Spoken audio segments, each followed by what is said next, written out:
Good afternoon, everyone, and thank you for joining in and tuning into today's discussion under the Grizzlies Community Conversation Series titled Mentoring Matters, Activating Allyship. My name is Michael Wallace, and I'm Senior Editor and Analyst for Grind City Media of the Memphis Grizzlies. I am also a proud member of the Grizzlies Team Mentor Program. This year marks my third year in the program, and honestly, it's truly the best thing that I do about my job. It's my favorite aspect of my job. I'll be serving as the moderator for today's discussion, and I'm excited to share my time and space with these panelists. Please allow me to introduce our guests. Adelaide Messler of Mentor Independence Region. Adelaide Messler joined Mentor Independence Region, an affiliate of Mentor, the National Mentoring Partnership, in 2015, and has provided training and technical assistance to hundreds of mentors, mentees, and mentoring program staff, building the capacity and quality of mentoring programs and increasing the quality of mentors in Southeastern Pennsylvania and Southern New Jersey. She has worked with Big Brothers and Big Sisters Independence since 2013, developing and delivering training to program staff, mentors, and families. Adelaide has worked in the learning and development field since 2009 and has worked in the nonprofit social service field since 2005. Adelaide served as a Peace Corps volunteer in Mali, West Africa in 2003. She earned a Bachelor's of Arts in Political Science from Appalachian State University in the mountains of North Carolina in 2002. I actually been to Boone, North Carolina, so I know how cold and beautiful it gets up there this time of year. Adelaide was born and raised in Southern United States and currently lives in Philadelphia with her partner and their child. Donald Harris of the University of Memphis. Donald is an associate professor of English and director of the Marcus W. Orr Center for the Humanities at the University of Memphis. He is currently an ACLS Scholar and Society Fellow, where he is working on a project called Citizens of Kazit, a collaboration between the University of Memphis and the Memphis Public Library to research the history and reimagine the future of libraries in Memphis. He is a former volunteer mentor with the Team Mentor Program and was awarded Sophomore Mentor of the Year for his outstanding work as a second-year volunteer. London Lamar of the Tennessee House of Representatives. Representative Lamar serves as a House member for the 111th General Assembly, representing District 91 of Shelby County. Thank you for your service. She is also a Bachelor's of Arts in Political Science with double minors in Sociology and Intercultural Studies from St. Mary's College. Representative Lamar has been selected for the Memphis Flyer Top 20 Under 30 for the class of 2015 and also Top 40 Under 40 class of 2017. So you know where this is headed by the 50, right? Top 50 under 50, if that trend continues. And last but not least, Marissa Pittman. Marissa Pittman is a community organizer and advocate for equity. She encourages young women of color, specifically Black women, to become involved in their community through political action with her organization, Pumps in Politics 901. Marissa amplifies the voices of young women of color in politics. She encourages girls to run for office, partner with elected officials, and curate social media campaigns. Her leadership has impacted thousands of young people in Memphis and across the country. Marissa was awarded the prestigious Keeper of the Dream Award from the National Civil Rights Museum, praise from the Memphis City Council, and selection as a Bridge Builders Change Fellow. Marissa is currently a freshman at Dillard University, majoring in urban studies and public policy. Thank you all for joining us for this wonderful panel. I'm looking forward to getting into all of the wonderful things we're doing for Mentor and how social justice impacts that opportunity that we have in our communities here. Before we dive into our topic today, which is allyship, I'd love to hear about your personal mentor stories. So we'll start with you, Ms. Adelaide. If you could tell us about your personal mentor stories and then work our way around the room to a couple of others. Yeah, sure. I think a few things that have been particularly transformative and powerful for me have been just the simple experiences of my mentors believing in me, not just as capable, but really as a leader. Um, the simple act of listening, really listening to me to understand, not to solve something or fix something or even make me feel better, but to really get to know me. And I also find it really powerful when my mentors are vulnerable themselves and share their own struggle stories. Um, So I've found those experiences to be particularly powerful. Yes, Marissa, you've been on both sides of the mentoring equation. You serve as a mentor and you're a mentee as well. How impactful is that relationship? And what have you learned in terms of being a mentor by being mentored, if that makes sense? Yes, that makes sense. And that's something that I think about a lot. When I mentor other young girls, it's that my job is not necessarily to make you like me. My job is to help provide resources that I know of to help you better yourself. It's almost like if you're a plant, I'm watering you. I'm not necessarily trying to dig you up and move you to what I want you to be, if that makes sense. And I think another part about being a mentee is being open, and being available to hear constructive criticism. I think that's the only way we can grow.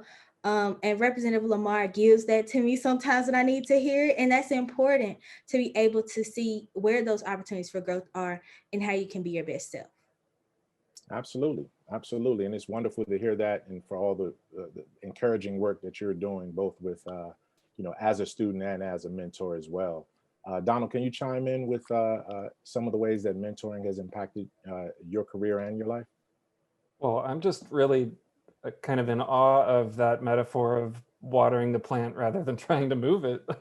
That's just such a beautiful way to put what it means to be a mentor. I actually didn't really have a mentor growing up.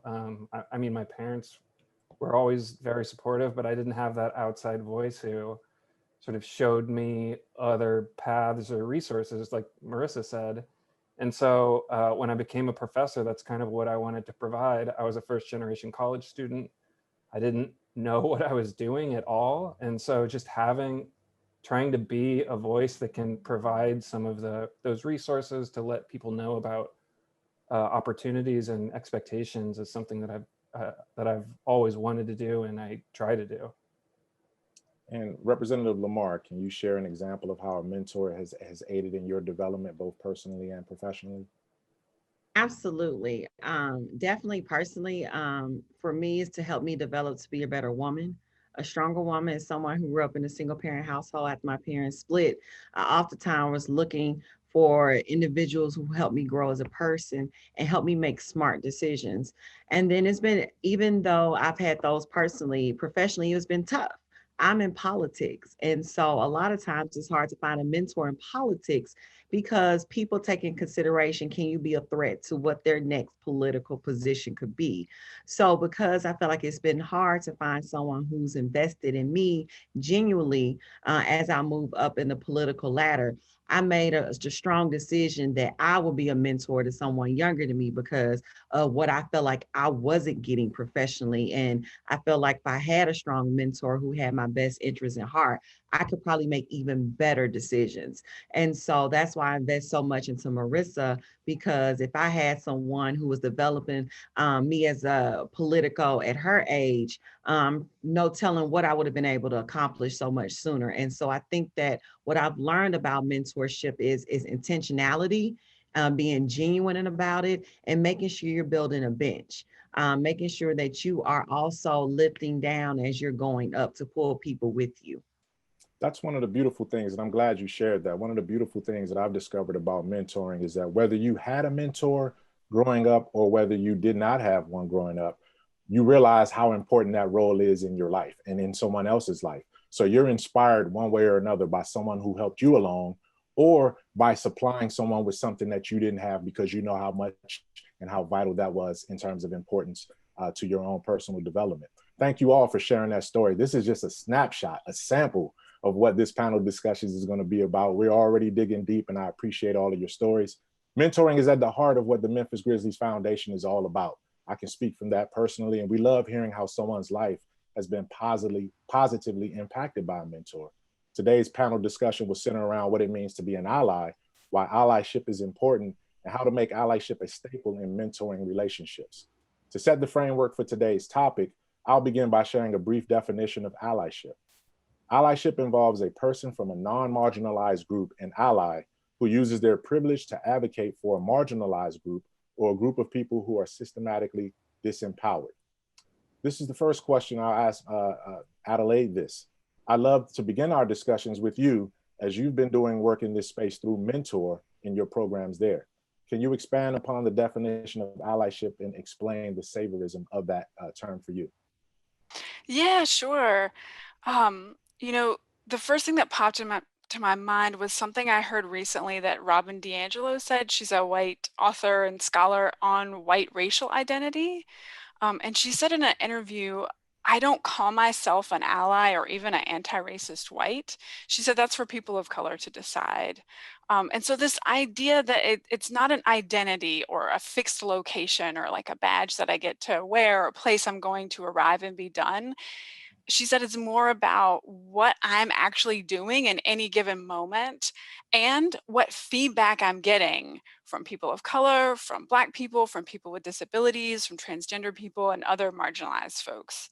And the piece about saviorism, what I'm learning about saviorism and what it has to do with allyship is that saviorism has a hundreds years old history of harming marginalized people through things like colonization and slavery.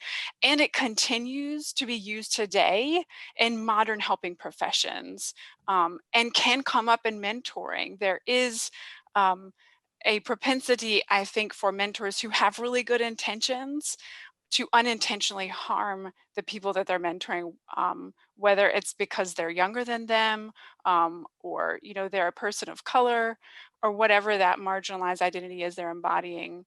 Um, but I think it has to do with folks' underlying motivations for helping, which can sometimes, when we really interrogate them, they're self-serving. It's about me wanting to be good or feel good about doing something to help someone. And also, the second part is the narratives we tell ourselves about who needs help and who's capable of helping.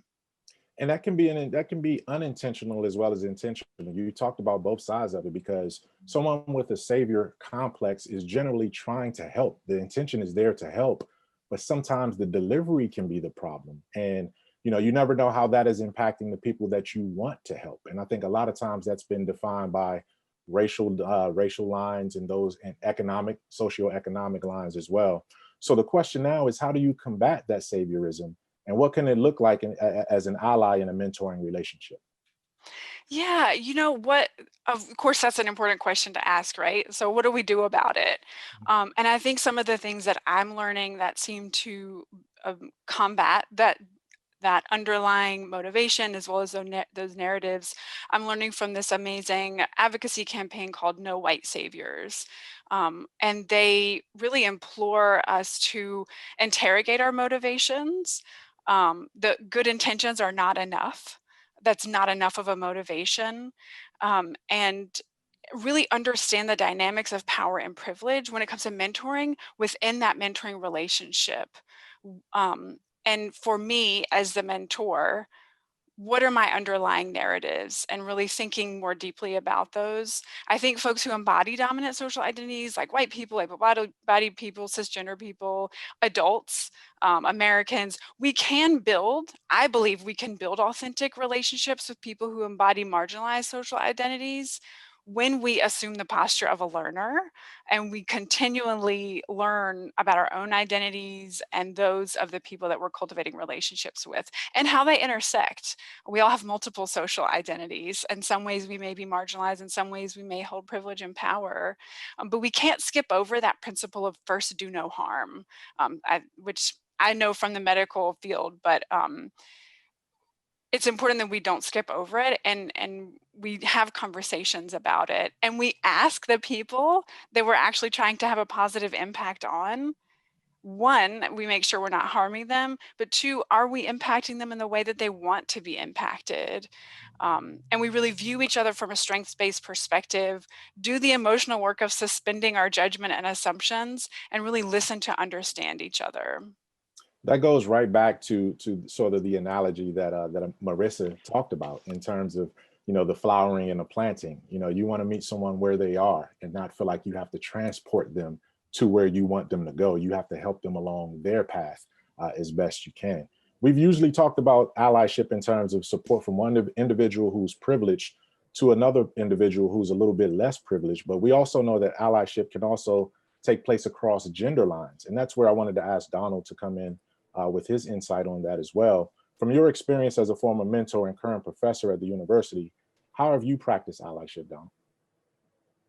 Well, I guess kind of what I was alluding to before was my sense of mentorship and allyship has come out of just an honest and humble feeling of what I had growing up and what I can help with what I now have. So it began as mentoring first generation college students.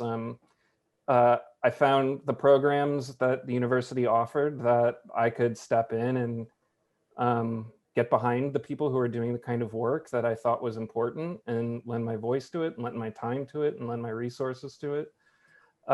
And I think just something that Adelaide said that is really important is just being humble and not assuming that you know the answers or the problems or the potentials that the mentors that the mentees that you're taking on have. So it involves a lot of listening to students and to the kinds of concerns they have, the kind of opportunities that they want. And that's actually what led me to the Grizzlies team mentorship program. Was after working with first generation college students, I really wanted to get involved with junior high students and junior high scholars at an earlier moment in their educational career, to talk to them about the kinds of things that they want, kinds of opportunities that they wanted. So really it's come from my own educational experiences where my sense of, my sense of trying to be a mentor or trying to give back some of the benefits that I've received because of my race and my gender and all the other, little benefits that I've had over my life. You talked about specifically gender in terms of benefit from the gender perspective. I wanted to follow up on that too, from the allyship perspective. What are some of the challenges you faced, particularly along those lines, and how have you overcome them? And also point to one or two successes that you've had and experienced along those same lines. Sure. Well, I could write a book on the challenges, that's the whole point, is that it's difficult and uncomfortable and intentionally discomforting. If you're the person, if you're trying to take some control away from a certain kind of a certain kind of person and give it to others, then it's uncomfortable. And so so it's all, that's kind of the point. The challenge is the point. I've had plenty of successes though. So I think that the successes that I've had though have come from, rather than trying to reinvent the wheel and starting new programs, is finding the people who are doing the work that you believe in and dedicating your time and efforts to it. So at the Marcus Orr Center, I found an organization that was promoting the work of Black scholars, and we developed a fellowship program for junior Black scholars to take a semester off of work so that they could do the work that they wanted to do. It's those kinds of things where you can just kind of put your resources where your convictions are to help people around you. One of the beautiful things about our Team Mentor program is that we get a chance each week to go into our middle schools in Memphis and wrap our arms and our hands and our minds around some of the bright, brilliant young scholars that have bright futures in this city. But we also know that it also entails some uncomfortable conversations. Anyone that needs to grow or is trying to grow, that's where the term growing pains and some discomfort comes from.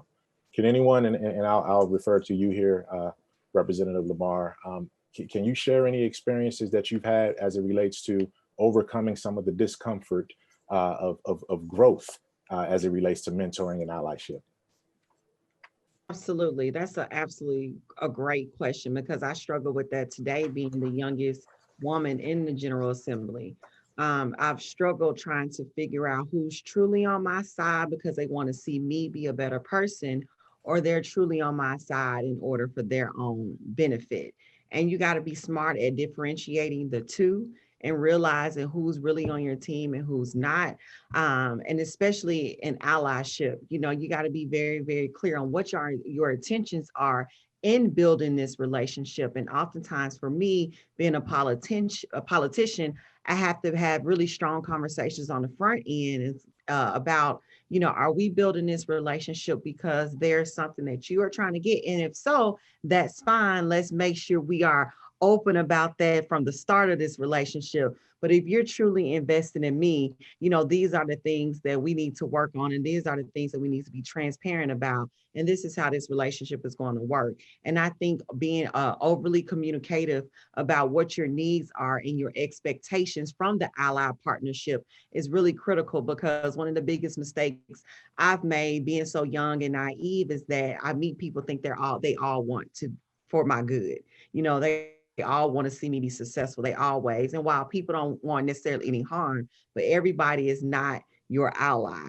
And you got to be able to have those tough conversations and be able to identify ahead of time, you know, who's really, really on your team. And a lot of times it takes time and growth and experiences. But as you grow, you learn, and you're able to really start to build your team full of allies who are truly there to rock with you the long game.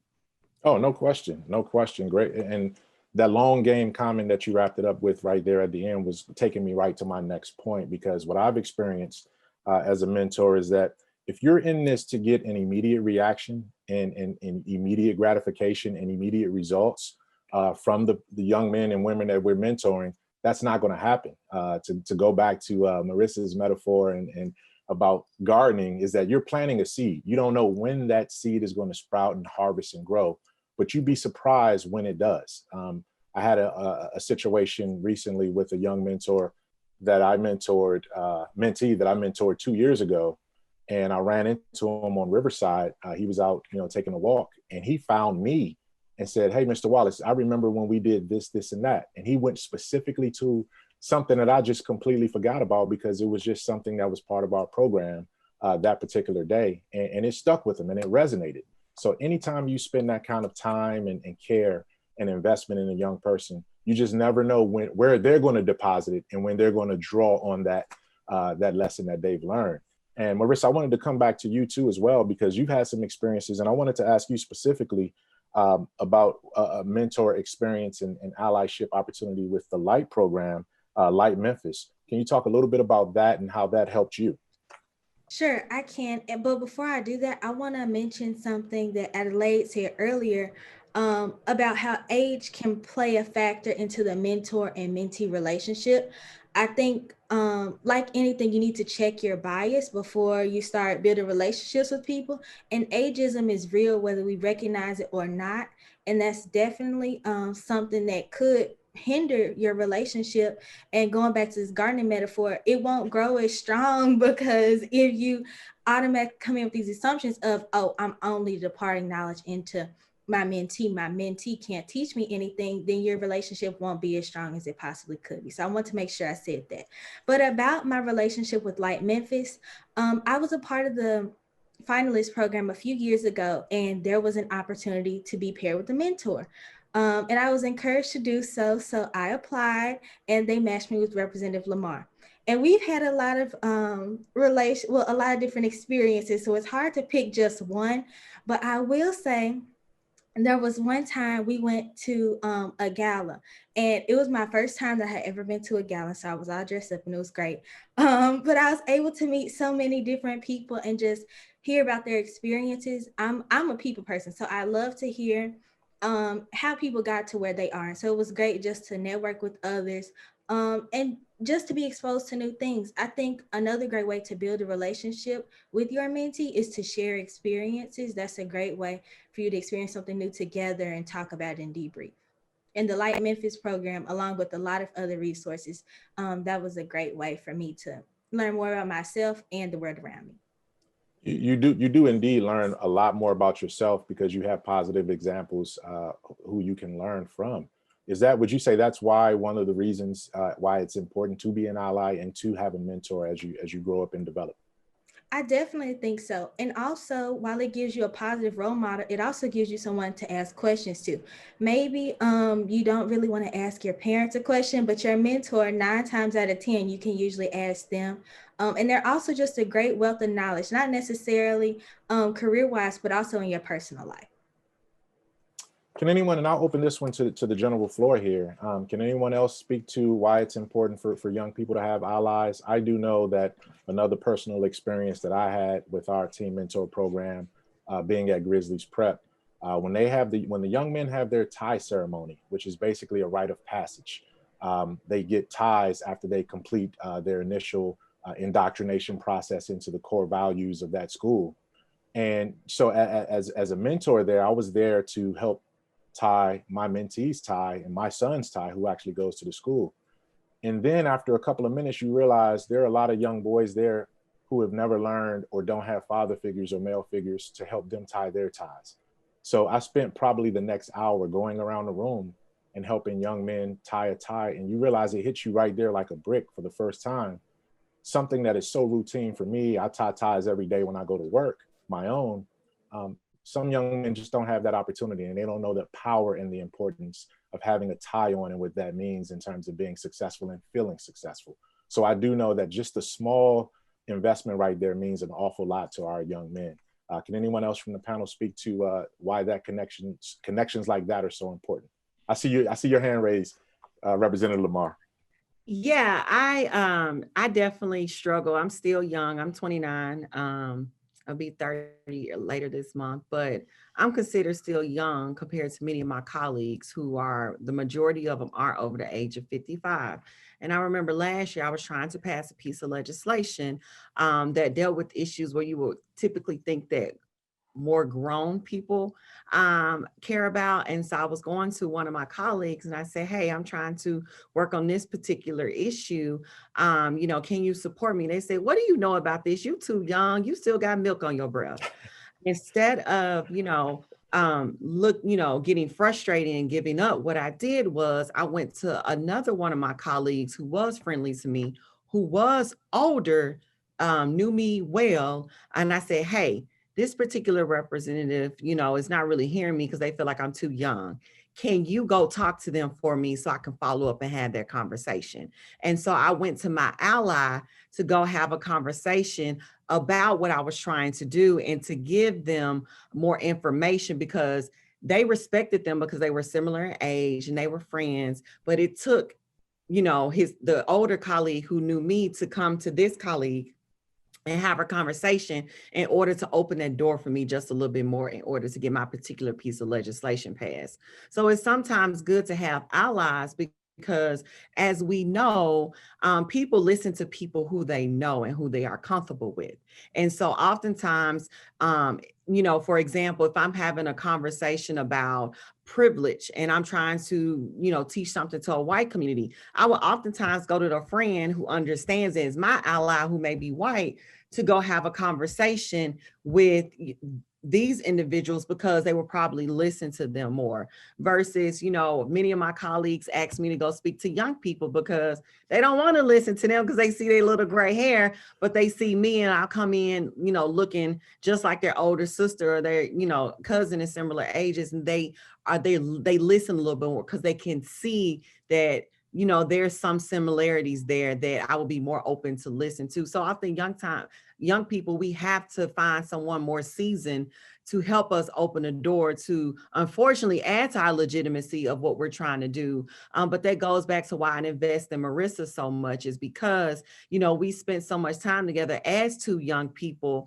I want her to see firsthand some of the difficulties and barriers she'll have to jump over being so young, being so successful, being so bright, so that, all the things that, I could have been doing at her age, she can do them even better. And that's what it's truly about, being intentional about helping folks and being successful where they are. And the important thing about that too, is that you have to establish that connection point. And sometimes you do have to, sort of lean into some of what I hate to use the word stereotypes, but like you said, some of the connections, if you shade towards a younger crowd, so you're younger yourself, so you have a natural connection. to be able to connect with someone that, and sometimes that goes along gender and racial lines as well too, but that's only an opportunity to get in the door. Once you get in the door, then you can start to sort of plant those seeds. And again, Marissa, we're just going to keep stealing your metaphor down there because it's so apropos as it relates to what we're trying to say here. Allyship is like love. They're both action words. You can say that you're an ally, or you can show that you're an ally. And Adelaide, I want to ask you, what are some actionable steps that people can take to become better allies and mentors?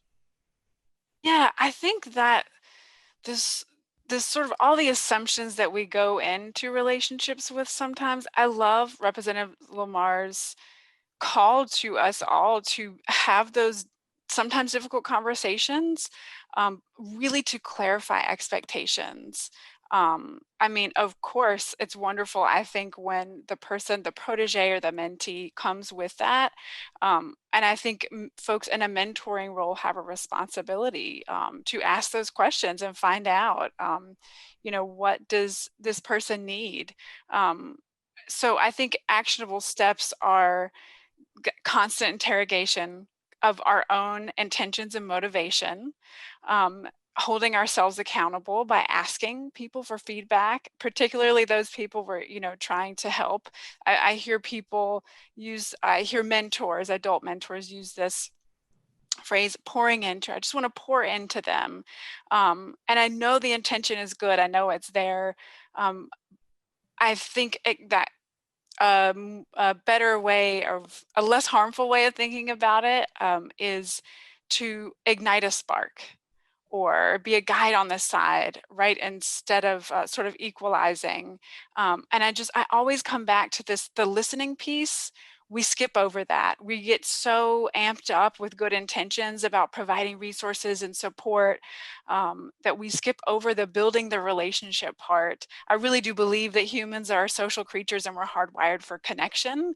And we all need mentors. We all need a dream team of people to help us with different types of things, whether it's something personal or professional or both. And so I think that constant interrogation, questioning my own motivations, constantly learning, constantly going and asking and checking in and clarifying those expectations are a few things. Great steps there. Yes, go ahead. I'm sorry. Piggyback off that. That's absolutely great. And then I also want to say, mentorship is a two-way street. We can't continue to pour into our mentees and that not be something that's given back. And what I mean by that is, for example, when I was running for office, Marissa was my campaign intern. She stayed with me 4 days a week all summer. And what that was me giving her real-time on-hand campaign experience, that she can literally learn how to run a campaign from the ground up by us doing it every day, 4 days a week, me and her together.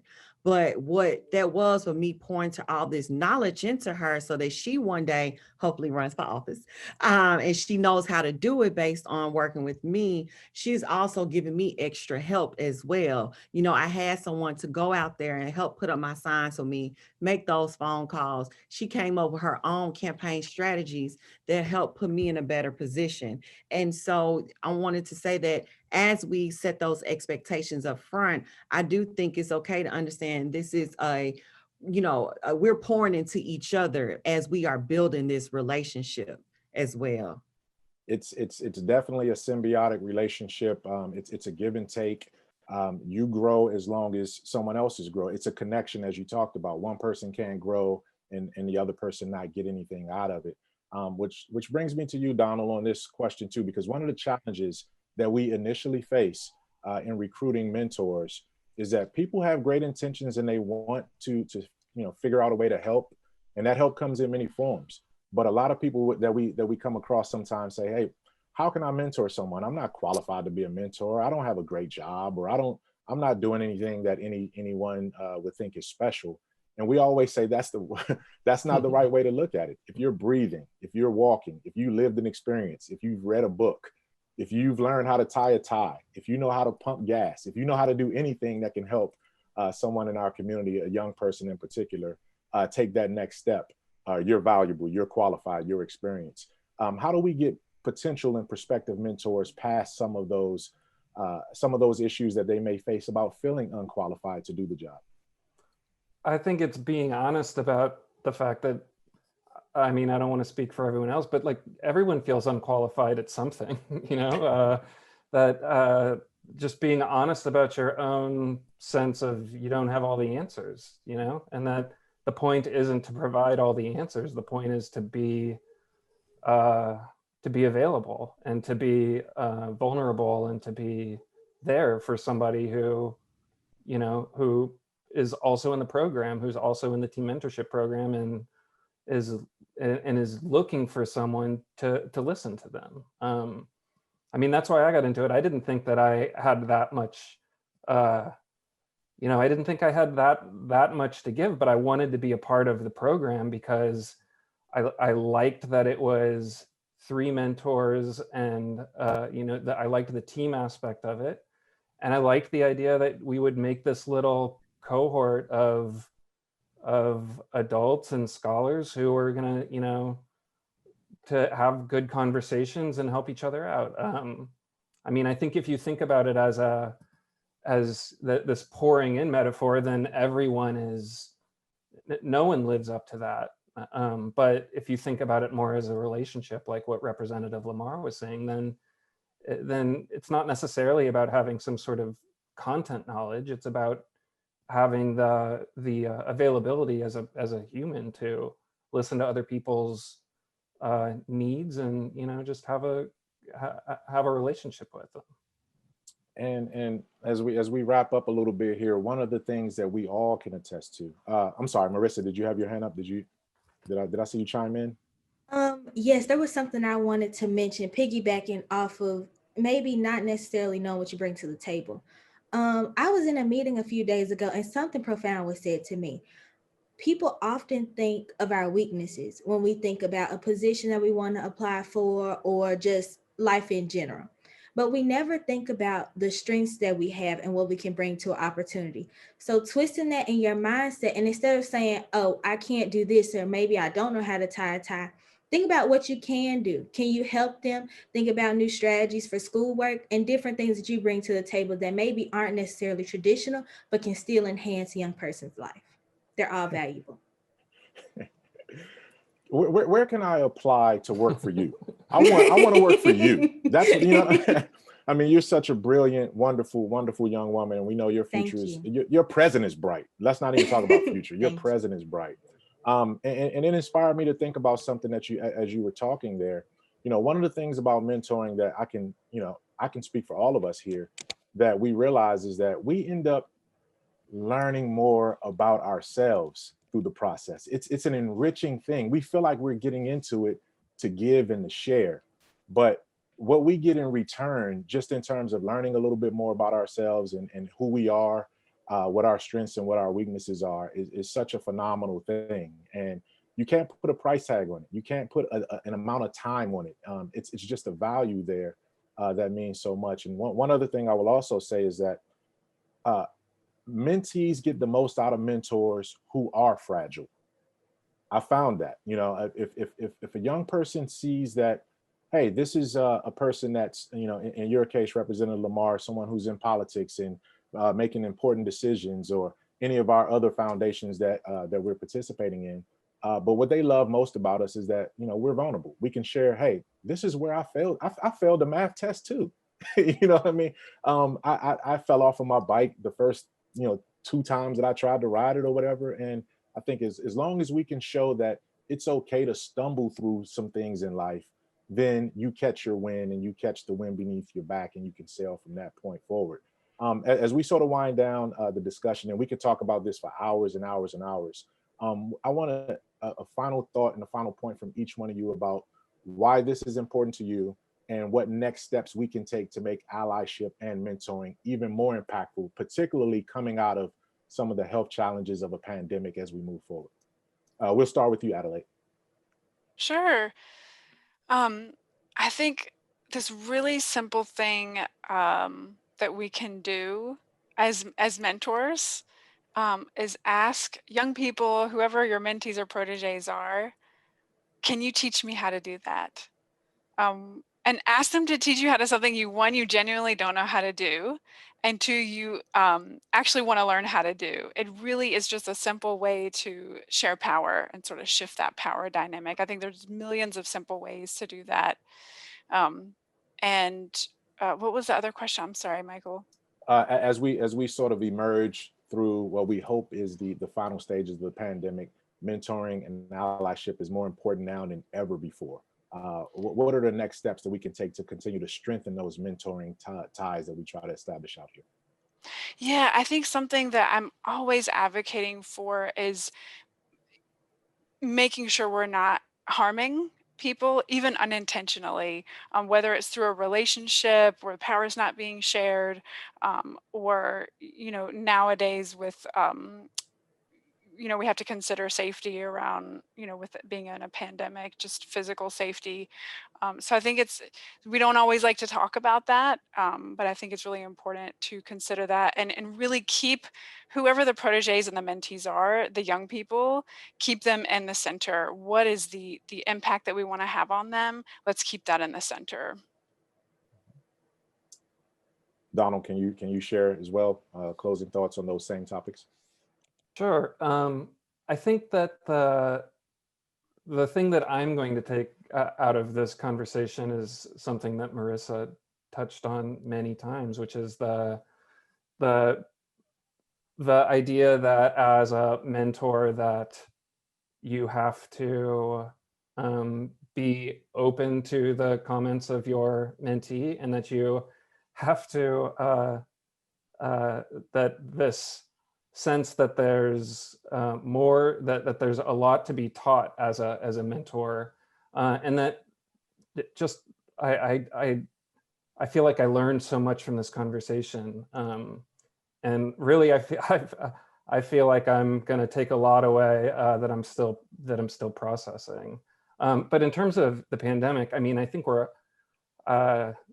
teaching virtually is something that's given me a whole new toolkit of ways to engage with students, and a level just a level of awareness of what's going on in students' lives, and just a need to be empathetic about things that you don't know that are affecting the people around you, and just maintaining a level of openness and empathy about those about aspects of people's lives that you might not know about. All right. Representative Lamar. I guess I really want to emphasize that it's also okay to have multiple mentors.